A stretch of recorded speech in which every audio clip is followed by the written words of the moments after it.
Brian Santiago. I'm the Director of Athletics, and super grateful to be here with all of you. We're grateful that you'd take the time to be here and to cover this. We're going to start today. Keith Vorkink, the Advancement Vice President, is going to read a statement from the President of our university, C. Shane Reese. Keith. Thank you, Brian. I'm also super happy to be here. It's a great day for Brigham Young University.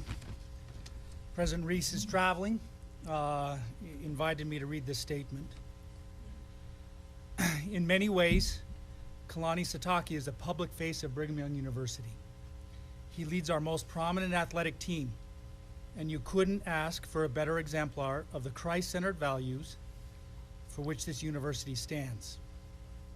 In saying that, I also communicate the great trust and confidence of BYU's Board of Trustees that they have in Kalani Sitake's unwavering commitment to BYU's mission, which helps to build student athletes who learn by studying and by faith. Someone recently said that BYU wants to win, but BYU wants to win as a family. Kalani is family, and we couldn't be more pleased that he'll be staying at BYU for all the right reasons and leading our football program into the Big 12 championship this week. And I'll just second President's words. We're so excited for all that Kalani represents and for the future of him leading our football program. Thanks, Thank Keith. you, Pete. Thanks.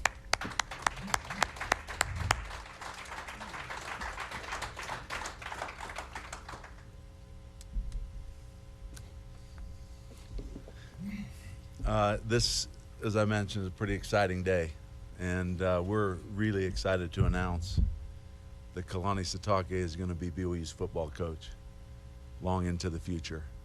We, as an athletic department and university, are making a significant investment to make sure that we have a football program that is set up and prepared to have success for the future.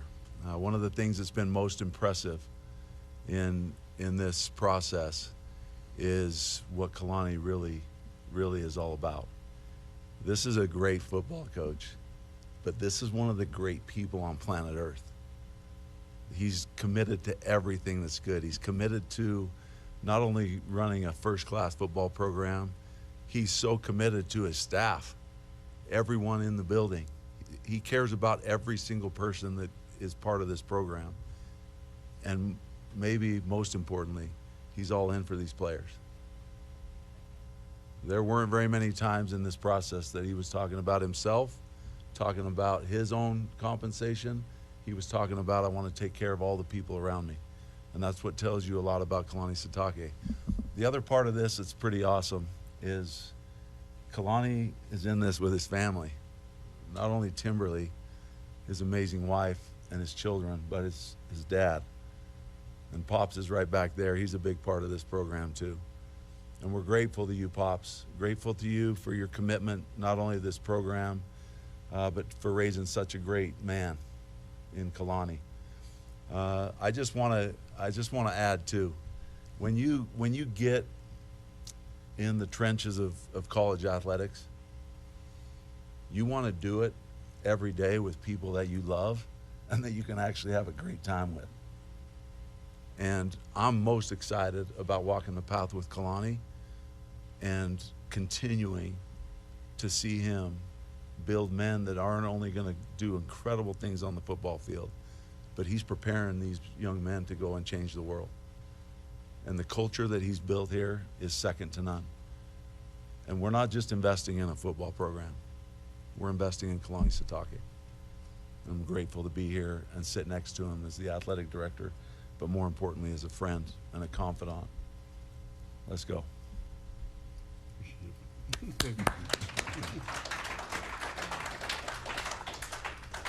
Thank you for everyone being here, and I appreciate that, Ryan. Thank you, Keith. Kind words from President. First of all, I just want to express my gratitude to our President Reese, and our Vice President, Keith Vorkink, and then also our Athletic Director, Brian Santiago, their leadership, and just doing this. I mean, if I'm being honest, I just wanted to be here long. You know, that's what it's all about. I've had amazing mentors along the way, including Lavelle Edwards and Kyle Whittingham, who like sticking where they're at, and I appreciate all their examples to me. And so this is a place that I want to be for the long run, and luckily I grew up cheering for this team, and I played here too, so it helps to play for the legend Lavelle Edwards. I also want to show my gratitude and appreciation to the leadership of the Church of Jesus Christ of Latter-day Saints for allowing us to be a great partner in the Big 12, but also to function well as a program. And the goal here was for me not only to be here for a long time, but also to take care of my coaching staff and my support staff. And this allows us to do that, and also to take care of our players. So there's a strong commitment from the university to do those things, and that speaks to my heart. And so that was easy for me to agree to do that if they took care of my people, like Brian said. And then I want to express my love to my family.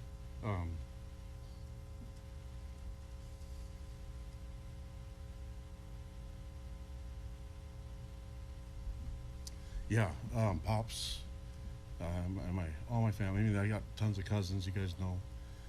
Even some that claim me that we're not blood related, but it's okay. Thankful to all my family. I've been raised by a village, and I hope I can make them proud.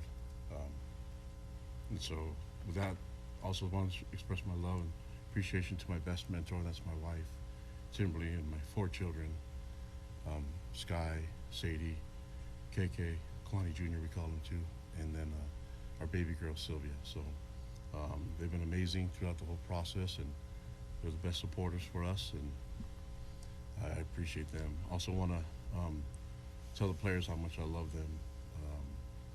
They're amazing, and they make my job so enjoyable, and I love being around them. And being their coach has made me a better person the last 10 years, and I got a lot more improvement to make, so I'm planning to be around for a while to get better. But I'm so proud and honored to be their coach, and I'm honored that I get to learn from such wonderful young men. And finally, I just want to, this goes to everybody, just thankful for everyone here at the university. I've had amazing support from everyone involved. I have amazing mentors all over the place, championship coaches, and championship people and the support staff and the administration. They've been awesome. And so it's easy when you just sit around, if you just listen to people around you, they can influence you and make you a better person. And so thank you to everyone here and everyone involved in the media. I know I like to hang out with you guys and talk about how I wish I had a goatee to cover up my double chin, stuff like that. So thank you for laughing at all my jokes and humoring me. So I enjoy all my relationships with everybody. I'm a people person, so I like to hang out with people and get to know them. And so finally, I just want to express my love to all the fans.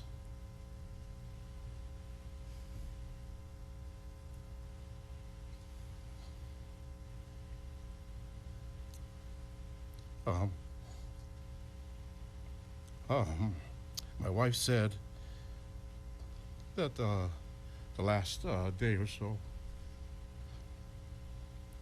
was probably one of her favorites, and my family, and she called it a love bomb from all the fans. And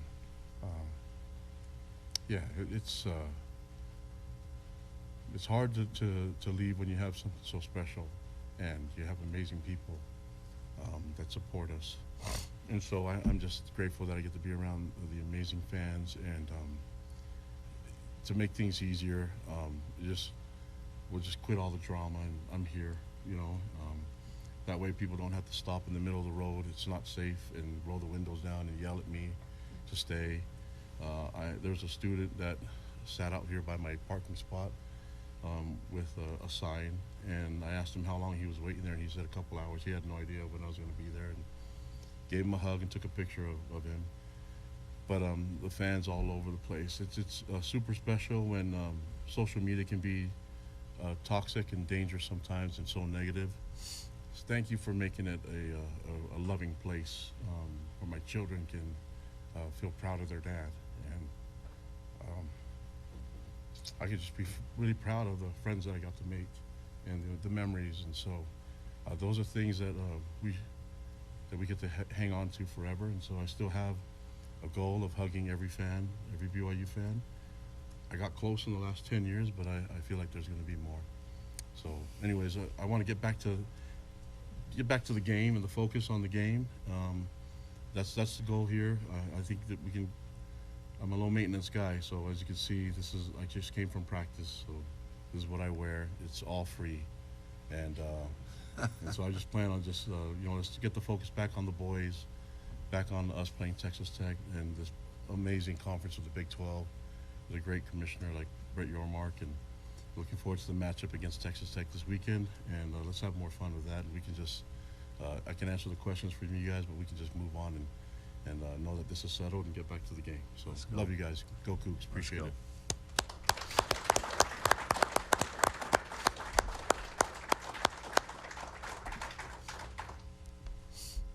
Questions? How hard was it?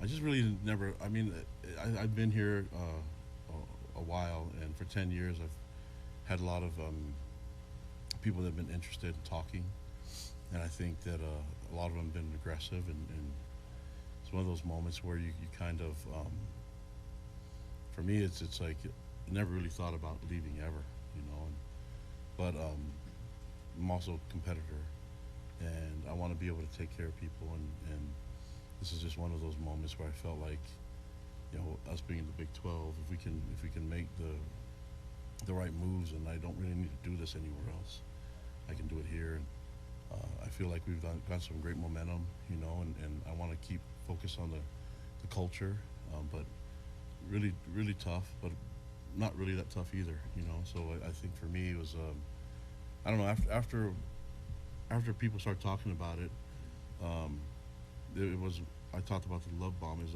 was this amazing feeling of appreciation from everybody. I don't know how you can leave that, man. I just don't know how you can walk away from it, and it's not really about the money, but there is an opportunity for me to take care of my players and my staff, and make sure that we're all headed the right direction, what we want to accomplish. It's our third year in the Big 12. I feel like we've made some really cool moves, and we're in a place now that we've never been before, but I think we can really accomplish a lot of things, especially with Brian Santiago as our AD. We can be aggressive and get after some things and be the best we can, not just on the field, but also off the field. So, yeah, I don't know if I can answer that right by saying it was rough, but also easy.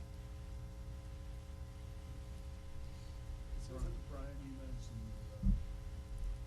this was a deeper investment from the athletic department and the football program. What are some of the particulars of that deep investment? Well, investment in, first and foremost, our head coach. You want to make sure that your head coach feels valued. But like I mentioned before, Kalani's totally committed to building a program that is not only championship driven, but to do it the BYU way. So his focus was making sure that we made an investment in his coaching staff, make an investment in the players to make sure that we give him the resources he needs. But he wants it spread over the whole program. And if you're going to chase greatness and do it in a unique way, you have to be invested all the way, because one of the things that we're committed to is that we're climbing the mountain. We're chasing greatness. We're doing it the BYU way. And if we're going to sustain it, we're interested in the long game and the long-term sustainability of our program. We're not just trying to win a few games for now. Last I checked, and I've said this a few times, a lot of people talk about our competitive juices and how they flow. The last 7 or 8 months since I've been named the AD, I haven't had anybody call me or email me and say, hey, can you guys be mediocre? Everybody is interested. Cougar Nation everywhere in the world is interested in what's going on. We just found out the last 3 or 4 days, we've literally heard from people all across the world of how invested they are, and then their message is, if you're going to chase greatness like this, If you're going to invest in the program, the whole program, all the way, facilities included, we are driven to have our facilities be second to none. If you're going to invest in the whole program, we're in. Cougar Nation, all across the world, we're in. Let us know what you need. And that's been super heartwarming. And I see people even in this room the last few days that have just sent clear messages. We're all in for this program. Kalani, it wasn't that long ago that you were sitting next to Tom Homo having a conversation like this along these lines, and Tom said a lot of what you said today about being invested in the whole program. Is this a sign that was unprecedented, that you have to do this? Is it a sign of how much the playing field is changing, how quickly everything's accelerating across the industry? Yeah, I think that's the right way to say it. I think you have policies and guidelines that you want to do things, but you have to be able to adapt to what's going on in the game. I mean, just not long ago we didn't have this type of playoff system, you know. So I think understanding that has been key. And I think Brian and Keith and the president have been amazing in the entire process. But it's also understanding that there's a vision of it. So in order to get somewhere, you have to have the vision first, and then you have to know that along the way, this is what we want to get there. I mean, it's easy to just try to say let's do it all at once in one day. It just doesn't work like that. So, but the communication and being able to talk about things and seeing that there's a plan in place, that's been the key. And communicating through the entire team and the coaching staff. That's the one thing too. It's having us all be on the same page, and I feel like we're headed there. You know, you just need to hear it more. You know, and for me, I needed to hear it more from everyone and from the administration, and there's a commitment to do that. And I mean, there's also, we talked about having a commitment to do other things, not just be only about football. We have to be about other things and have to be able to serve the platform that we have, and even if other teams aren't doing it the way we do it. And so I'm committed to doing that too, and I want to make sure that our guys, the guys that we bring on this team, that they're committed to doing that, and that they know that they have to not only perform on the field but off the field, and it's required of them to be at their best. And that's, so we're working there. You know, some things you have to be a little bit patient with, and other things can be done right now. And I just like the vision of it all, and the administration giving me that vision, and also leadership from the church. So I feel really positive and good about where we're headed. Your friend Jordan McGuire, you alluded to on Monday. Texas Tech and Brigham Young University has invested heavily in player retention and kind of unprecedented funds. Are they an archetype you're aspiring to kind of follow in a way? Yeah, with the investment that Texas Tech's made.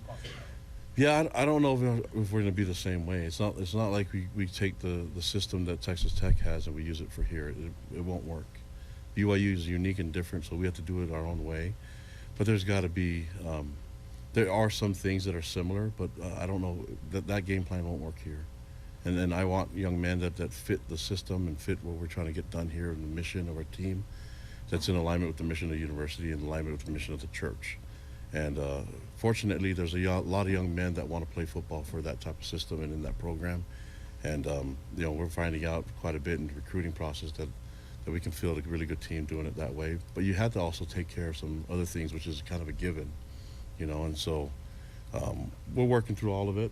I like the discussions that we're having. I like the moves that we're making, and I feel good about the young men that we can bring into this program. Kalani, you mentioned you wanted a deal that is going to help coaching staff, support staff. How does it help the coaching staff? Is it new deals also for your coordinators and things like that? Yeah, I think it applies to everybody. And so it's important that everybody in this building feels valued, from our coaches to our support staff to our players as well. So that's the key. And yeah, so we're making that move for everyone. But when you think about it, my job isn't try to pay people so much money that they never want to leave. There's a lot of guys on our team that are going to be good quality head coaches.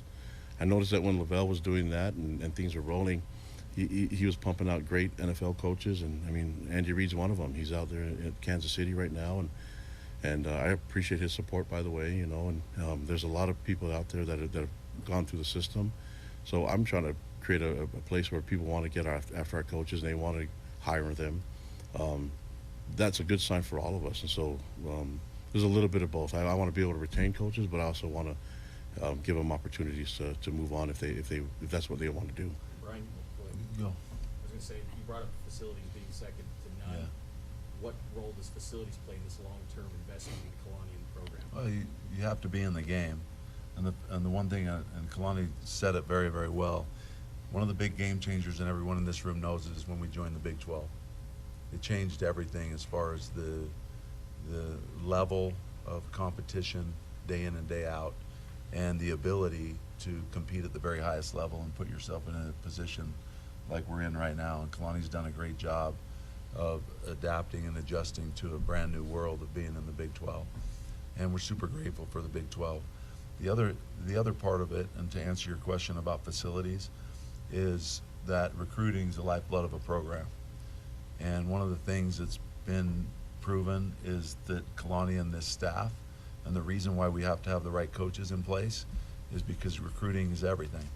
And they just signed one of the top recruiting classes in the country, got commitments from some of the best players in the country, and one of the best recruiting classes we've had. And part of bringing those young men to this campus is they want to have the resources and the facilities to be able to prepare themselves for the next level. They all have the dream. And so we want to make sure when they come to BYU that they're not sacrificing anything in their ability to prepare for a great career at BYU and beyond. And so when you start looking at our facilities, our practice fields, our stadium, the locker rooms downstairs, the weight rooms, like, we want to make sure they have the very best and that we stay in the game. We got to be competitive. And those student athletes and those prospective student athletes, they're seeing the very best as they travel around. They want to know that if they come here, they're going to have access to the best resources and the best facilities. So that's part of our commitment, is to make sure that we have those facilities in place. But with the facilities, though, just to add on that, sorry, Brian, but the most important facility is game day and game night, you know, and what happens there. It's a spectacle. It's awesome. It's beautiful, and so we focus on that. All the other stuff, we need it, and there's some things that you need and some things that are required. That's the stuff I'm focused on. If a young man wants to come here because of a building, and I don't know how good of a player he's going to be, you know. So we're going to have what's needed and the necessities. We don't need to be extravagant, you know. So that's not our style, anyways. We're a tough-nosed program, and like I said, if a young man has to go somewhere because it's a beautiful building, I'd love to play against him, you know. So we'll stick to our standard and our identity. But there are some things that we can make it easier for them to be at their best, and that can be at their peak performance level, and they can do a lot of things. That's the stuff we're going to really invest in. Ryan, it's well documented. You're a competitive person. Yep. How does it feel to kind of win this competition when big hitters are swinging for your guy, Tom's guy, that you guys brought in over a decade to win against the best, unlimited resources, along with Keith and Shane and those that had the decision? How does that feel to you? You know, I didn't view it like that. Going into this, you know, we had a lot of conversations about the program and about making sure that he feels valued at BYU. And one of the things that we're all competitive, but my responsibility as the athletic director is to have the best coaches in the country for BYU. And there's nobody better in all of football for BYU than Kalani Sitake. So our investment was, let's make sure that we do everything we can to retain Kalani Sitake. We never wavered. We had a lot of great conversations, but that was the motivation. It wasn't to win. It was to make sure that we have the best football coach in America that aligns perfectly with BYU and the church, and there's nobody better than Kalani Sitake. And so that was the focus, is to make sure that we invested in the right person. And when you've been in something for 10 years, in the trenches, through the good, the tough, you find out real quick who you want to go to battle with. And if we're going to go to battle, I'm going to battle with this guy. I'm walking the path with this guy. And so that was the motivation. It wasn't to win, but I'm grateful we won. Brian, how does this change the expectations now for the program? This significant investment. I think the expectations are already set by Kalani and his vision and passion for excellence. He's built something really, really special, and we wanted to give him the resources to be able to sustain it. There were a lot of people for a long time that said, number one, we would never be in a power conference, and number two, that we would never be in this position. But we believe, and he believes. And the expectations for this program are set by him and our vision to be great and to bring positive light to this incredible university and positive light to, especially in this time of season, to the Savior. That's who we are. We're unashamed about it. And this athletic department, this university, our passion is to be perfectly aligned with the Church of Jesus Christ of Latter-day Saints and be perfectly aligned with the leadership, with Keith and President, and all the way from top to bottom. And that's why I'm excited, because I feel like we're all in it together. And that doesn't happen everywhere, but it's going to happen here. Words from playing here, coaching here, becoming a true member of this community. What does BYU mean to you? Yeah, I already cried enough tonight. But yeah, no, that's okay. I don't know. It's a way of life, you know, and so, and I don't know. It's awesome because it's family, and just everyone being at their best. It's having wonderful example like the Savior to follow, you know, and also realizing that we don't have to be perfect. That's been the key. I think what I love from our guys is I ask them to just try everything they got. Effort and energy will dictate everything for us. And but if it's about perfect, we haven't played a perfect game yet, but we're going to try. And so if we can just, the BYU way is for us to do it together and not to and to rely on each other.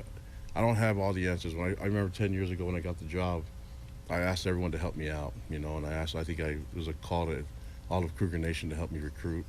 That's still going on. I still need that, you know. But the thing that I'll tell you is exactly when you ask me, it's what happened with the outpouring of love. That's BYU, you know. And imagine how what social media can be if we continue to follow the path of positivity and uplifting people. And I think it was something that was really beautiful that our fans did for me. I can tell you it made me feel really good. And I think we should do it more often for everyone and maybe turn it into a much more positive experience. As you both, just one more question, then we're going to bring up Tanner and Chase, two of our senior captains. We'll make them available for a couple questions. As you both know, in all virtually big-time football programs, the head coach has executive decision-making ability. Was Kalani granted that in this deal? Kalani always has decision-making capability for his program. One of the things when you start talking about alignment is there are very few things that we disagree on when we talk about the direction of this program and where it's going, and we make decisions together. We make decisions together, and when there needs to be additional input, there's input. But Kalani always has decision-making capability for his football program. That's why we invest in him, because he makes sound decisions, and that's why we're in the position we're in. This excellence just didn't happen by chance. This has been happening for some time, and the way he's built it the right way. We're just super excited. And what I'm really excited for, and he mentioned it earlier, I'm excited for Cougar Nation. I think people are going to find out when that roof blows off on Saturday when our team runs on the field. People are going to feel what we all feel for this place and for this program, and we're extremely grateful for Kalani and his entire staff. And when I say entire staff, I'm looking around, I see all my staff that's been in the trenches here for the last little while, but these coaches and all of them that are here and that aren't here. I'm just going to say this real quick. The start of the year, we went to Media Day together, and we sat and watched the movie F1 together with a bunch of the players. And that celebration in the back room when they won, even those that weren't out on the track, that's what's happening here. That's the culture that he's created. Everybody feels a part of it, and they feel valued, and we're going to keep building this thing. Appreciate it, man. Let's go. Thank you, guys.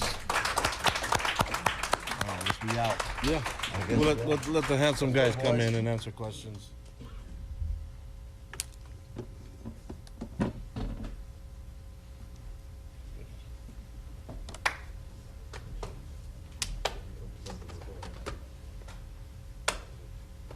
just keep these guys for a couple minutes because they got stuff to do, film to watch, I hope, you know.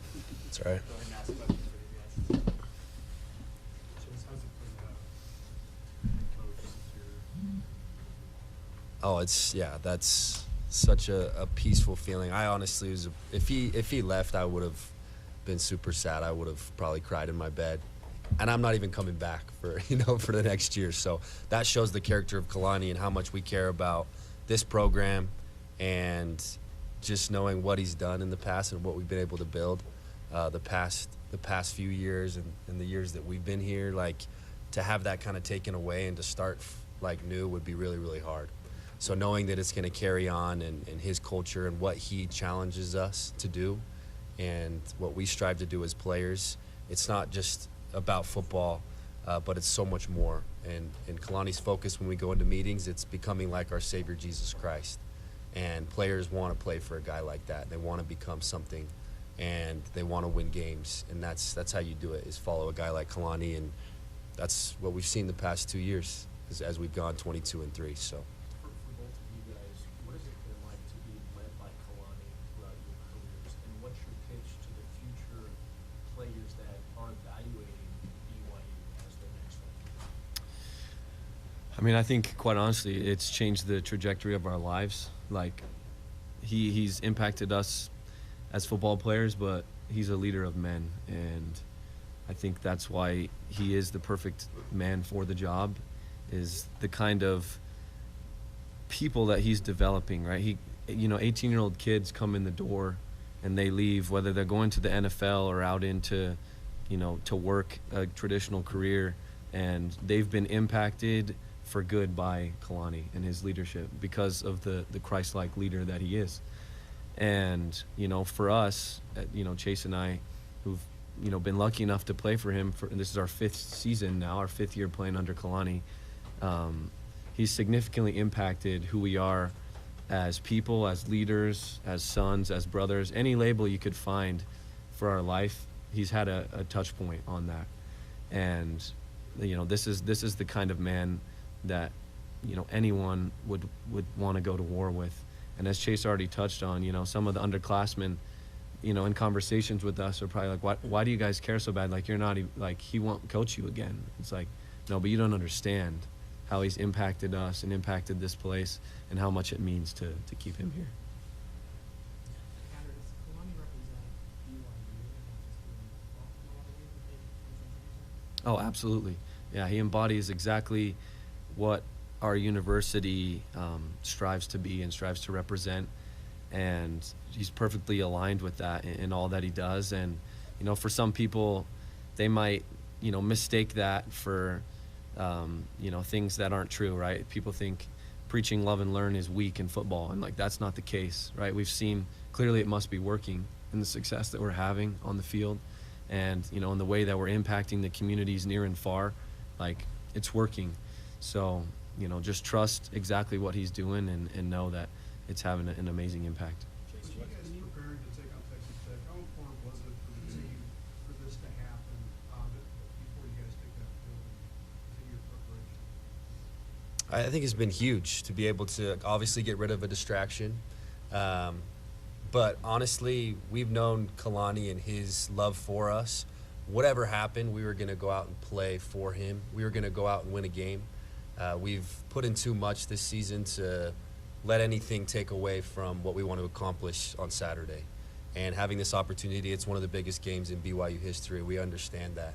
And we're going to go out and we're going to play for BYU and the fans and our loved ones, and for Kalani and all the coaches and our players and brothers that we've gone through blood, sweat, and tears with the past year and 2 years, 3 years, however long we've been here.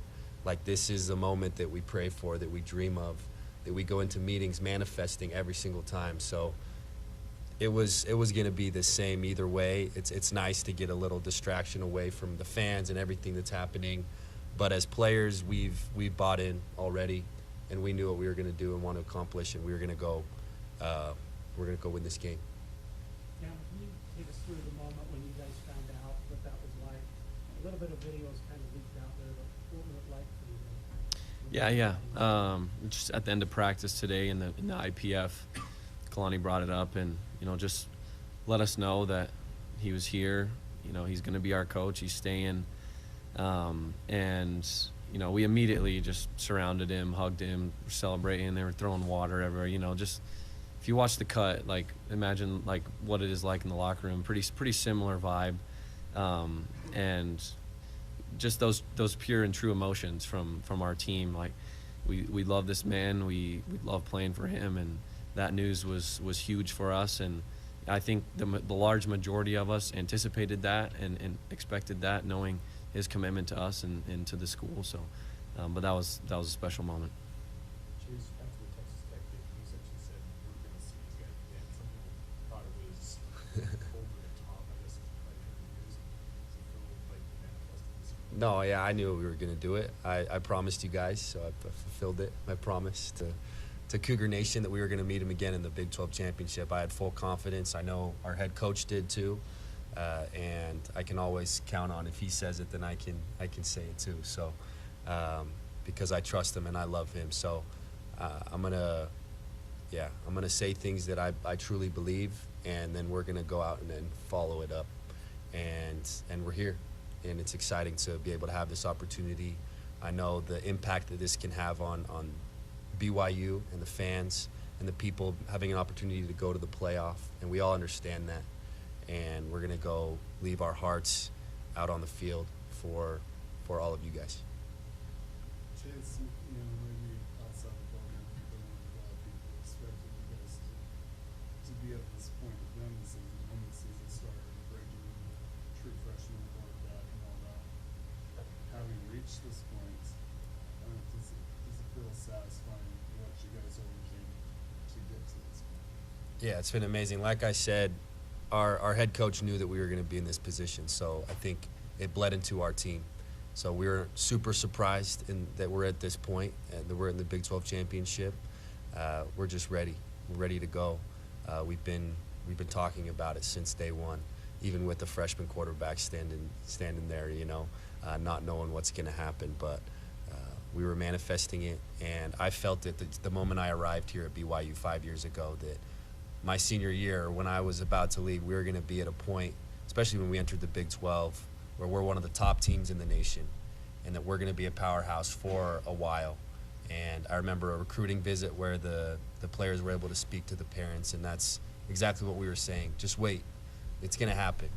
And we're going to be one of those teams that drives college football. And I felt it, and I knew that as long as we have Kalani, behind that we were going to have seasons like these past two seasons every single year going forward. What do you time for one more like these guys? What do you think the outcome might be different this time than it was the first time? Said why? Why would it be different? Just in talking from a defensive perspective on our defensive staff, a lot of those coaches have had rematch games in their careers, and the way that we're preparing for this game, and the mindset that we're taking with us down to Arlington, we're expecting to go in there and play our best ball. And I just think from our perspective, we want it a lot more. Like, this means so much to us and to our coaches and to our program and to our fans. And so we're going to go out there and execute. And we got a lot of belief and trust in all of our guys and know that we're going to play our best. Yeah, I think, like, looking at the film, honestly, and the mistakes that we made, they're so fixable. We're able to fix those this week, and we're very confident, as an offense at least. I know the defense is the same. They're in the film room every day doing their thing, but we've seen a lot of things that have brought a lot of confidence. And obviously we need to execute, but there was a lot of dumb things and mistakes that we made as an offense. Guys were banged up. Kids were coming back from injury. And I feel like right now we have the confidence in all of our guys, the scheme, to go execute and to go score a lot of points. Thanks, guys. Thanks.